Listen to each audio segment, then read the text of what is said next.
What's up, everybody? Welcome back to the show. My name is Adam. I'm your host. And on today's episode, we're going to be talking about the recent release of Optic basketball and how I think there could be some changes in the sports card industry based off of this specific product. So, for years now, basically since the release, Prizm, since 2012, has been the king of the hobby. It's been basically the best card you can buy of any player, and I think that's going to stay true for sets from 2012 till 2017, because I think that there is a very interesting thing going on with the print runs of Prizm versus Optic, and I'm going to be discussing what I think is kind of going on in this video today. So as many of you probably know if you're watching this video, Optic basketball is out right now, and I think one of the posts that I really liked over this last week that I saw talking about some commentary on the product is Slabstock's release, and I feel like this is a disclaimer I have to give every time I talk about a new product that's being released, is that you shouldn't be buying these cards right now. Because if you look at Optic versus Prizm for LaMelo Ball, this is the Slabstock's post I was talking about that was really good. Right now, there was or at least one of the first Optic cards that sold was $200. And now you can buy a Prizm LaMelo Ball for $50. So you could buy 4 Prizm LaMelo Balls for the same price as you could get one Optic LaMelo Ball right now. Which I think in the long run, it's going to be very interesting to see what happens with Optic versus Prizm. I think one of the things that I think we could see a huge shift on is that Optic one day potentially could overtake Prizm as the top set in basketball. I think between 2012 and 2017, so Jason Tatum's year, I think those are probably going to be the golden years for Prizm, because over the past, years, over the past history of sports cards, there's always been shifts in what's the most popular card and what's the most popular set, and there's no real reason, in my opinion, why Prizm is the top set. Obviously, it's one of the best products you can get. It was one of the first Panini products that had the kind of the chromium finish on it that came out, at least for basketball and then football as well. But I think what I'm seeing, at least within sports cards, and as more people come in, this could change. But as more people come in, what I think is happening is we're seeing rules, technically, unwritten, there's the thing in baseball where it's the unwritten rules, and with this, it's not even unwritten. They're written because you look at the price of the cards.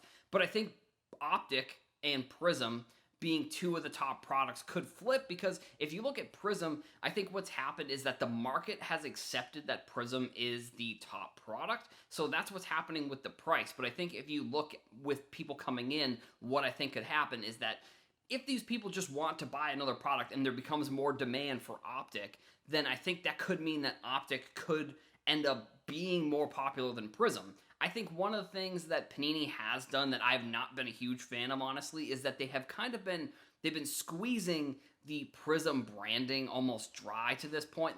Every single, product has some sort of Prizm in it. Every Chronicles has Prizm in it. Obviously Draft Pick Prizm. And they do this with a ton of other brands. But I think with Prizm, they almost just keep using it and keep using it. Last year when they came out with the blockchain cards, there were only digital cards except for 2 sets that they came out with that had physical cards, which I think, in my opinion, may have been a mistake the first time they did it.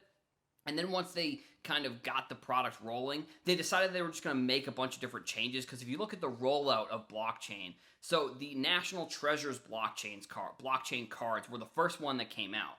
And if you look at how much money Panini made on those card sales, because I think they did the Dutch auction for the pricing of them, if you look at how much money Panini made on those cards for basically doing the minimal amount of work, selling the cards direct to consumer, they essentially, that type of market was, they were basically selling, because you couldn't be pulling these out of a pack, so the National Treasures at least, and the same with, Prizm was a little bit farther down the road, but with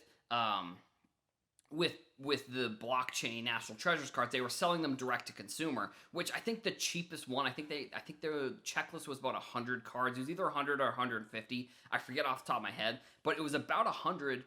And the cheapest card that sold was still in the $250 range, which I think was it was a soccer player. I forget exactly who it was, but it was one of the blockchain cards. And the most expensive, I believe, was the Kobe 1 of 1 that sold for $60,000. There was also a Zion. There was also like a dual Zion Ja Logo Man. There was because these were all 1 of 1 Logo Man blockchain National Treasures cards. And I think it really showed that like Panini probably is going to at least, well, now maybe not at this point, but they may have started to look into more direct to consumer specific cards because of how much money they made on this product. So then flipping it back to Prizm there, Prizm was one of the next sets that they came out with that was a physical card. So they came out with only digital for a bunch of different sets. Like I think Immaculate and Flawless had only digital, but then Prizm had a physical card you could get, but then within that specific set, there was 3 different Prizm cards for each of like the players. Like I think that one, I'm pretty sure it was 150. Yeah, so it must have been 150. And I think there were 50 players on the checklist, and then each player had 3 different specific Prizm 1 of 1s that had some more sort of different style on it.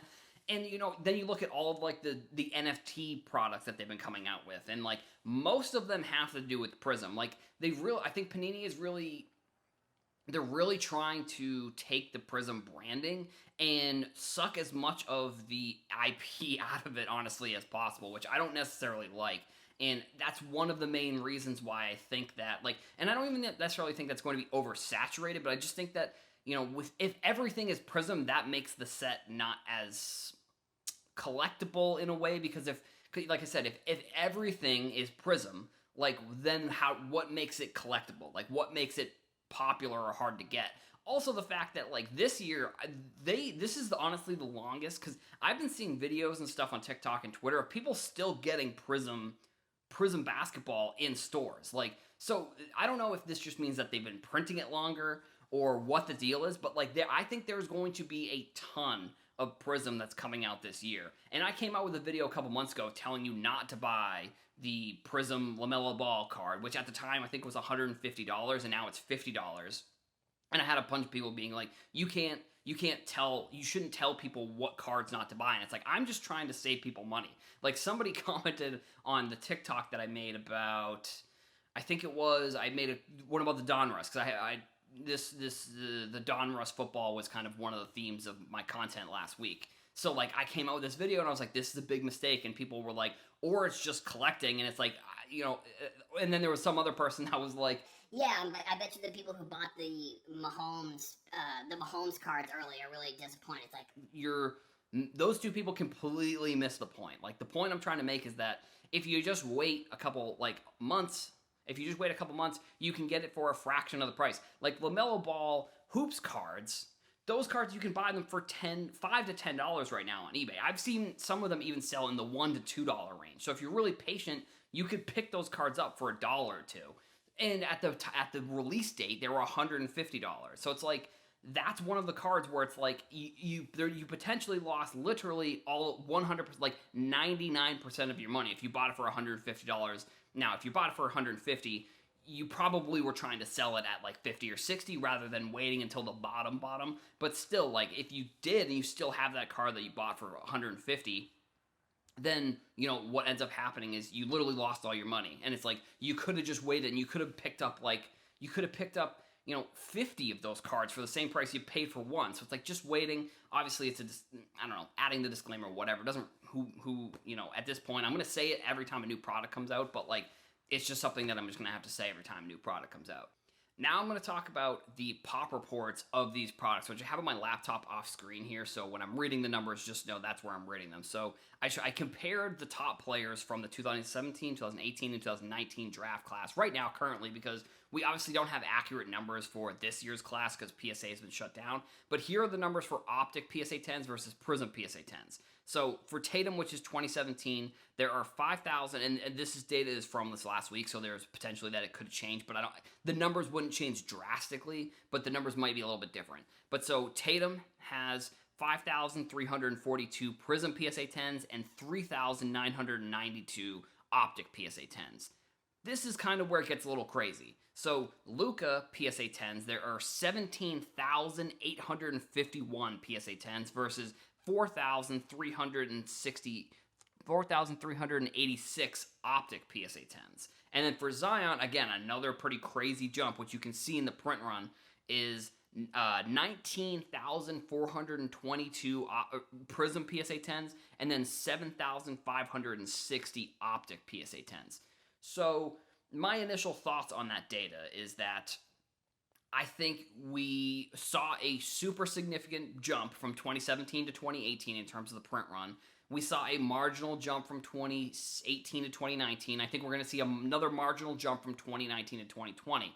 These numbers are pretty wild, and I think honestly, it really makes you think, like, because if you look at the percentages at least of like the Optic versus the Prizm, like Prizm went up from five. I'm comparing Tatum and Zion now. Prizm PSA 10 for Tatum went up from 5,000 to almost 20,000, so almost a 4x jump. But the Optic went from about 4,000 to about 8,000, so about a 2x jump. So there's a couple different thoughts I have here. One of them is like it's a chicken and the egg type situation, which is what I put in my Instagram. Which if you haven't go follow me over there, make sure you do that. Thank you to everybody who commented as well, because that's how I know kind of what videos to make here. But so it's a chicken or the egg type situation. Like, are there more Prizm PSA 10s because Prizm is more valuable than Optic, or are there just less Optic cards that people are sending in? And I don't necessarily know. Like, I would say it's probably just that there's less Optic. But at the same time, I do think that, those Optic numbers could eventually jump up. Like, this is what always happens with some of these cards that are, considered undervalued, or, there are not a lot of PSA 10s. Like, this is what happened with soccer specifically too. Like, soccer, the pop reports across the board for soccer were extremely low, but then once people started getting into soccer and they started picking up cards for extremely cheap and then sending them into grade for extremely cheap, that's when you saw pop reports really jump up. Like, I think we saw the Mbappe PSA 10 2018 Prizm card go from like around 200 to like around 2,500. So, that's where, if Optic, which I think Optic did have a moment in Luka's year where people realized that there was more value in the Optic Holo versus the Prizm Silver. So you saw those numbers kind of start to get a little bit closer in terms of price, but I don't think that's what's happening with the base PSA 10s or the base Prizm and Optic PSA 10s. So I just think that those numbers are showing that there is a potential for Optic over the next few years. Like, I would say Tatum's year is probably going to be one of the last years where Prizm is far and away the best product, or it's the product that everyone's chasing. But once it comes to that Luka year, I think we saw a substantial jump in the print run. And I guess it's almost the same thing. It's like, is there more Luka PSA 10 Prizm cards because they're more valuable, or is there just more of them compared to Tatum? And I think it's a combination of both. Like, realistically, the Lukas kind of started going up more significantly than the Tatums did. Like, back in 2018, when I bought a couple Luka cards, they were, I think it was $65 a piece is what I bought them for, and at the time, Tatums were still in the like $25 to $30 range for a PSA 10, which is absolutely insane to look at now. But like, that's just the reality of what those cards were at the time. So overall, I think Optic right now, I wouldn't be buying any of the singles right now, just because with the product just coming out, the prices are always higher. So just wait. But I think that there is a potential where Optic could overtake Prizm in the future for some of these newer products. Like, until Fanatics takes over between now and then for basketball, I think that there's a chance where we look at the 2018 to 2022, 2023 range, and people will say Optic is the one that you want to get, not Prizm. And that's kind of my thoughts on that debate. And I think it's always going to be a debate, which is the most valuable product, because it's just, with the market always changing, like, who really knows what the future holds. But that's basically all I've got for this video. I want to thank you all for watching. Make sure you go like and subscribe. And if you learned anything or have any questions or any videos that you want me to do, make sure you leave those in the comments as well. Thank you all for watching. I'll see you in the next one.